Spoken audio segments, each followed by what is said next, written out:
Wake up, Jacob, and welcome back to High Value Hebrew. Listen, I'm going to show you guys a clip, and it's I think for a show, Father Albert, something like that. I saw this particular show, and man, this, oh my goodness. I had a hard time getting through this show. I really do.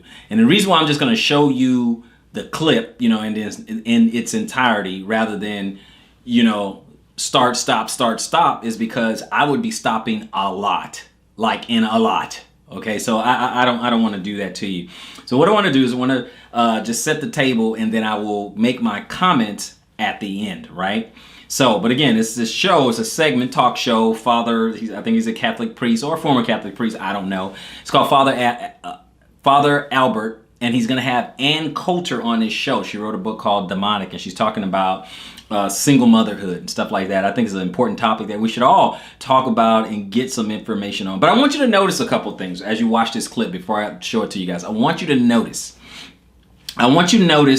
the pandering. I want you to notice that Ann would bring nothing but stats and data, and that's it. All she did was argue facts.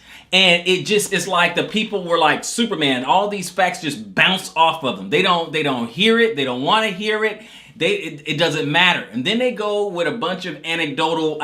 I'll get to that at the end, guys. You just look at it, understanding the shaming language and the insults, and when they get triggered. And you guys, it's going to be a smorgasbord. You're not going to be able to keep up with everything because it's a ton of stuff that it just my goodness. This is mind blowing. So watch the clip, and I'll see you guys on the other side. Called Hot Under the Collar.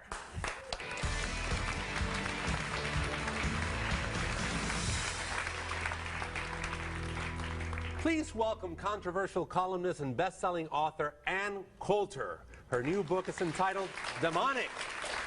Ann said some outrageous comments about single mothers. And Ann, I really want to welcome you, but I don't get this about the single mothers. They should give up their kids for adoption. Oh, definitely. That's what the statistics are. I mean, not once they're 14, but a woman who gets pregnant out of wedlock, if she wants to do the best thing for the child, it is overwhelming. She should give the child up for adoption because the statistics, both from the left and the right, are overwhelming on what happens to illegitimate children. About 70% of juvenile delinquents, teenage runaways, pregnancies out of wedlock are committed by the children of single mothers. If you were in the womb right now and you could choose whether to be black, white, rich, poor, the one thing you should hope for as a child in the womb is my parents are married. Okay, I understand that gives stability and all kinds of emotional strength to a child. What I don't get, though, is that we're singling out the single mothers, pardon the redundancy, but we're not talking about these absent fathers. Well, where are these absent guys? I mean, these moms are doing a heroic job. I mean, they're out there, they're working sometimes 2 jobs, they're getting their kids through school, they're feeding them, and the dads are nowhere to be found and nobody's attacking them. No one's celebrating them either. I am responding to a culture out of Hollywood, the courts, the elite media that is promoting single motherhood. They are not promoting single fatherhood or deadbeat dads. What do you say to women who say, you are demonizing single moms? All I'm doing is citing statistics. So what works is the nuclear family. Now, sometimes that isn't going to happen. I mean, I do make a point of saying... it's not going to happen. I mean, that's part of the reason why I'm hot under the collar. Well, there's so many great moms that are trying to be mom and dad to their kids. I know that they cannot be emotionally mom and dad. Well, but they really are going out of their way to provide for their kids. Look, it's one thing, as I say, a single mother is something different from a divorced mother. Single mother specifically refers to a woman who, A, gets pregnant out of wedlock, and B, decides for narcissistic reasons, I'm going to keep this child for myself, because if she cares what's best for the child, she will give the child up for adoption, and that is a fact. Don't you think that's very judgmental? I think it's a fact. I think you're talking about maybe the Casey Anthonys of the world, where there's all this neglect that we can all see. Obviously, the jury did not see it, but there's a lot of controversy with mothers that are that way, that go out and party, that do this, that do that, and are not really responsible for their children. But a lot of single moms are being responsible with their children. And yet,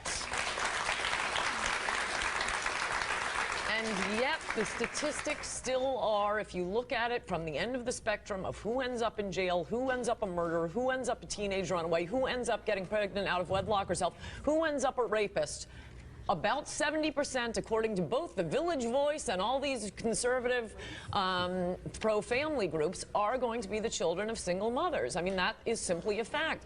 Now, imagine in America with 70% fewer teenage runaways, fewer teenage murders, fewer teenage drug addicts, fewer teenage pregnancies. That's what single mothers have created. And like I say, if you want what's best for your child, if you are pregnant out of wedlock, either marry the father, and by the way, shotgun marriages used to work just fine, but we've gotten rid of the stigma of a woman having a child out of wedlock. But the problem is, it's good to get rid of those stigmas because we would put people always in a box. You know, this is the way you have to be. This is the way it works out. And you know, this is not an ideal world, and you're talking about an ideal world. Oh, in an ideal world, by the way, everyone has a mom and dad. We're going back, you know, to the days of happy days. You know, most of our young people don't know what that is. When the kids turned out a lot better. Well, and they were given every advantage in life. Stigmas are good things. Look, we have a stigma against smokers. Who are the single mothers of today? Smoking is bad for you. But smoking is not as bad for you as being raised by a single mother.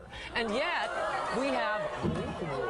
we do have stigmas, and they're good things. Stigmas against smoking, and yet smoking is not as bad for you as single motherhood. And there ought to be How do you come to that conclusion? I've just cited the statistics over and over again.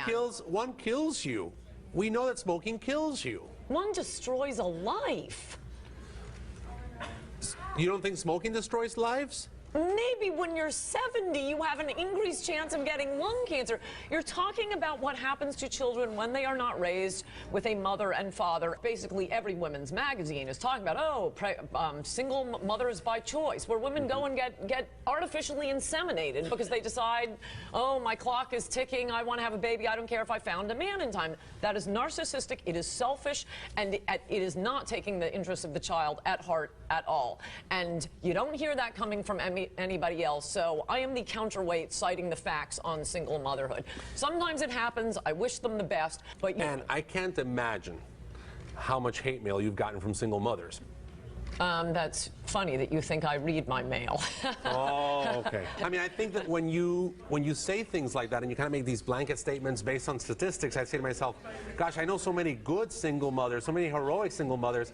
I just can't agree with you on that. I really can't. I wish them the best in their particular circumstance, but for everyone to keep their lips zipped, that's why you end up with an illegitimacy rate that has gone through the roof and is harming children and is creating two separate classes in America. She's certainly controversial, my friends. We're going to take a break. This is the new book, Demonic, by Ann Coulter. And even though I'm more hot under the collar now, we'll be back with Ann. Father Albert.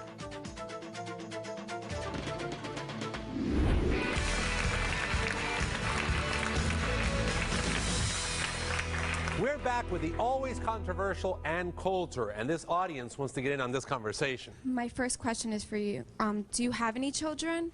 Not relevant to statistics. Okay, because for me, I've seen, not only my family, I have a ton of friends who are single mothers, and the way they raise their children, they give them the most love than even two parents can give them. I'm raised in a family with two parents, and you know, you don't know what it's like sometimes to have two parents. Sometimes, some people, it's worse to have two parents. I agree.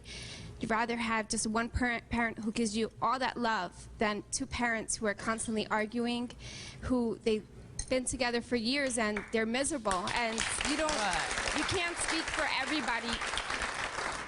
You're speaking about statistics. Right. You have to live it in order to understand it, not just by statistics. And sometimes Derek Jeter strikes out. And yet, he's still a great baseball player because we look at overall how many times at bats, how many times a home run. When you have 70% of the children in juvenile delinquent institutions coming from single-parent homes, yes, I'm sure some single mothers do a terrific job, and I'm sure there are some two parents who do a terrible job. And yet, the statistics are the statistics. And we have more from the audience. You keep saying, you know, statistics, but anybody can make up a statistic. That's why there's so many of them, from both the left and from the right, and for 30 years now. Where do you think it's okay to say all this?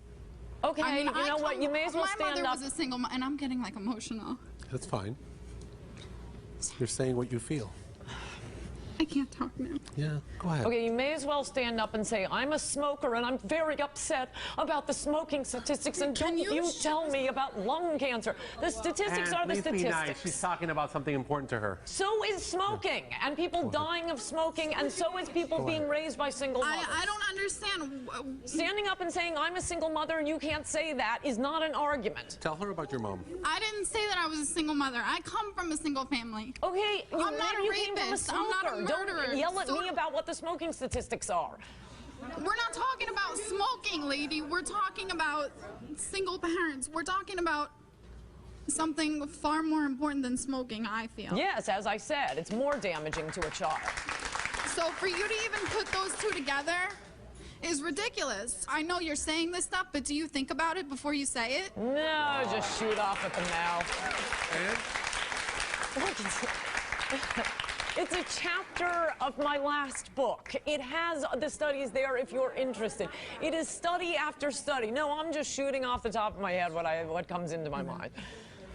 Actually, I'm a minor, and I come from a single family, single mother, okay?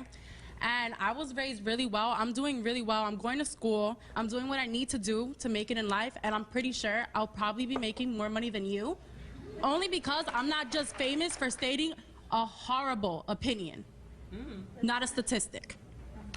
Look, the point is not what has happened to children who have been raised by single mothers already. Wish you the best. The point is to influence choices going forward. But now, Ann, are you serious about this? Because everyone here is outraged in this audience. I mean, you are citing statistics. I know that they're credible, but what we're hearing here is you've kind of focused this approach, you know, anti-single mothers. Do you really believe all of that stuff? Who's the Christian here, Father? I care about the children. I care about how they are raised. Listen, we gotta care about all of them. And We for gotta care you about to the be mothers, too. encouraging women to have children out of wedlock and discouraging them from being sent to nice adoptive homes, I find shocking. First of all, you are nobody to pass judgment because half of us didn't even know who you were until today. Second, I am a single mother. And I am a great parent. I own a business. I go to school full time. My daughter is smart. She is happy. I'm a mother and a father. And I am great parents. We should be questioning how well adjusted you are.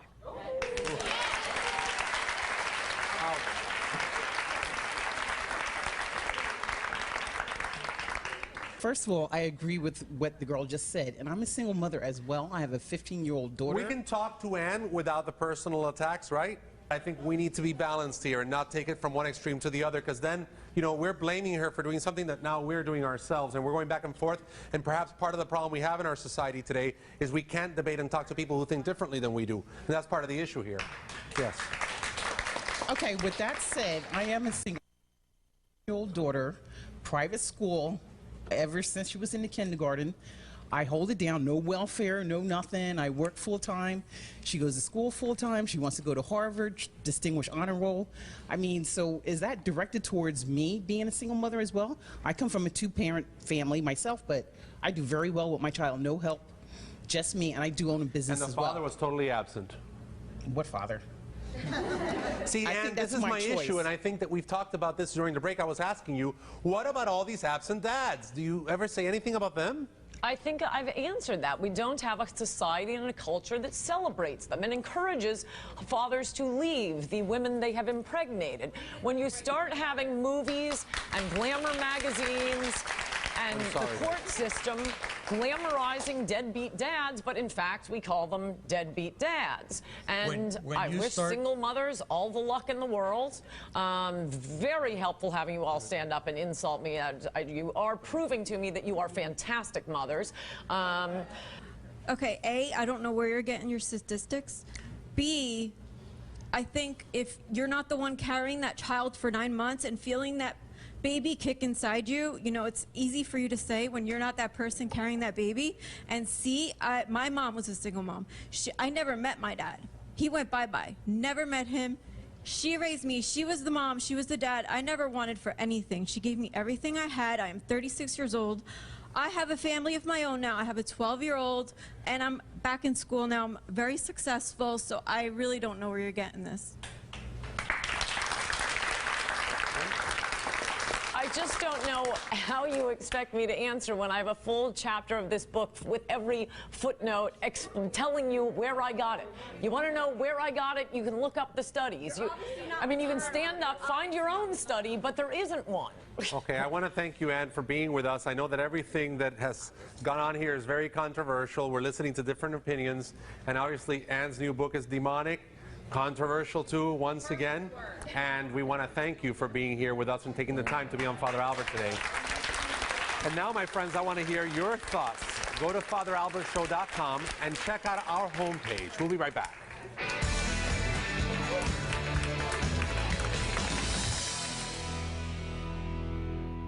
Okay, guys, so if you notice, he will say, well, I know it brings stability, but what about all the, the bad dads and all this other stuff, right? So he immediately starts to pander. And if you notice, it's the first time you see or hear the audience clap, okay? They're not clapping for nothing else, right? They pretty much ready to boo the lady. And all she's saying is that the nuclear family works, right? That the children are at every advantage when they have both mom and dad there. And I know a lot of, females, a lot of modern females, they be like, yeah, but, but they keep picking these guys. Period. They keep picking these guys. But it's but. After you have children, it's supposed to be about the children, not about your happiness. It's just, guys, it's getting ridiculous, okay? I mean, and he says, oh, but it sounds like you're demonizing single moms. She's saying that the single mom household, that model, doesn't work. It doesn't work. Over 70%. I mean, look at this. You look at all the negative stats. Dropouts, drug use, gang members, antidepressants, criminals, all that, single parent most of the time, from 60, 70, 75, 80% comes from a single parent household. Many people, you know what, it doesn't matter. You put all the stats and you guys notice, you saw that all these stats was just bouncing off of these people's chests like they were Superman. Period. That's just what it was absolutely appalling that they won't even get out of their own feelings long enough. Because what they're doing, all of them, if you notice, go back and look.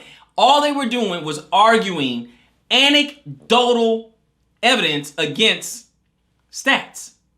And so here's my thing.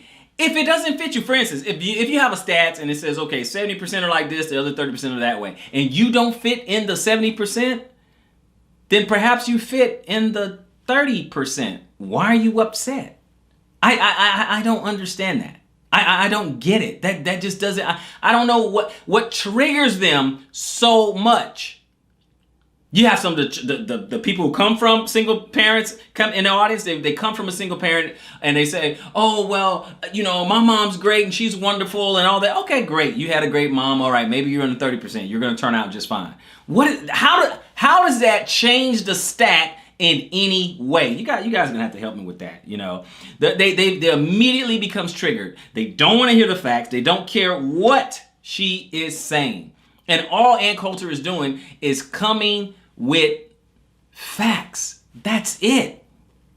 Oh, guys, you're gonna have to help me because they all of them become like emotionally triggered. You can't, at that point, you can't say anything, right? And then they clap when they get one of these anecdotals. One of them's like, oh, well, I got this education, I got a PhD, I'm gonna do all this, and I'm probably gonna make more money than you, and I'm just none of these are the arguments, but they think they got away with it. He got away with it, but he ain't get away with it. And did you guys notice that the priest is arguing against nuclear family? Oh, hell no! The priest is arguing against it. It's like, oh, but I just know so many great mothers. No, but the 30% where the children come out okay, well-adjusted, balanced, not criminals, then you're in the smaller percentage of where it worked out. Why are you triggered? I don't understand. I don't get it. What? This, you guys are gonna have to help me with this. Okay, look, in today's modern society, living in the West, I have to say something. There's no stigma, there's no shame. In fact, everything that modern females do today, it's okay. I mean, is it not? It's okay. If a woman is promiscuous, it's okay. She's liberating herself. She's empowered. Okay? If she's a single mother, she's actually a victim because the guy left. The guy did her wrong. Something happened. I don't understand what is going on. Tradition. I have to admit, and the Bible talks about calling good evil and evil good. And after she's trying to actually give them information and saying, hey, what we're doing is not working, this whole single family thing and all that is not working, all they want to do is become inflamed and insult and shame and do all that. All they want to do is give anecdotal evidence as to why they feel the way they feel and all that. But it did nothing to change the stat. Absolutely nothing. The stat is still the same. Then they want to pretend like they don't know where the stats come from. Well, I don't know where you're getting your stat from. When she just said it comes from the left, comes from the right, comes from government sources. It comes from every, and then get the book. She has to cite her sources, right? Or else she's not credible. And then everyone says, oh well, anybody can make up a stat. Anybody. Well, you're saying that because the stats aren't saying what you want them to say. That's why you're saying that. We have got to be real with ourselves. We have to be real with fellas, have you noticed that they didn't want to deal with any of the stats at all? They want to throw them out, discredit them. They didn't want to deal with any of them. And they thought we wasn't going to notice. They thought they got away with it. He got away with it. But he ain't get away with it. And at the end of the day, they're actually arguing against their own self-interest. Despite all the cognitive dissonance, it was astounding. The cognitive dissonance was astounding. But despite that, they're arguing against their own self-interest. Because their argument is that, okay, being a single mother is great, is wonderful. They do such a great job that I don't know why the stats are what they are. But again, let's just go back on their side. It's great. They're empowered. They're strong. They're the mom and the dad. They're all these things, right? Strong, independent, don't want no man, don't need no man. I can do it all by myself, that kind of thing. But then why are you upset? And why would you ever date a man again? Why would you ever try to get married again? Why would you do that? Because now that's making you weaker, right? You're strong, you're independent, you can do it great and all that other stuff. So why get a man? I don't know. You guys have my thoughts. You guys tell me what you think. Put it in the comment section down below. I'm willing to hear from the gentleman. It made no sense to me, guys. This is crazy, guys. Just accountability is like kryptonite. It doesn't matter what you say. It doesn't matter if it comes from a guy. It doesn't matter if it comes from a professional. Because remember, you can have just a guy, image consultant, Kevin Samuels, he can say it. You can have a licensed professional, like Kosher Kalishin or whatever. It can be a male. It can be a female, like Ann Coulter, Just Pearly Thing, Crimson's Cure, Pink Book Lessons, okay, Cher Charday, Melanie King, all these. It doesn't matter where it comes from, gentlemen. It does not matter. You just can't hurt their feelings. Remember? I mean, that's really what it comes down to. Even one of the ones in the audience, she said, "Why do you think this okay to say?" These are just facts. They're just facts. They're stats. This is what's happening. But they don't want to hear it. Because once they become triggered, it's over. It's over, guys. Just you guys tell me what you think. Increase your value. Move like men.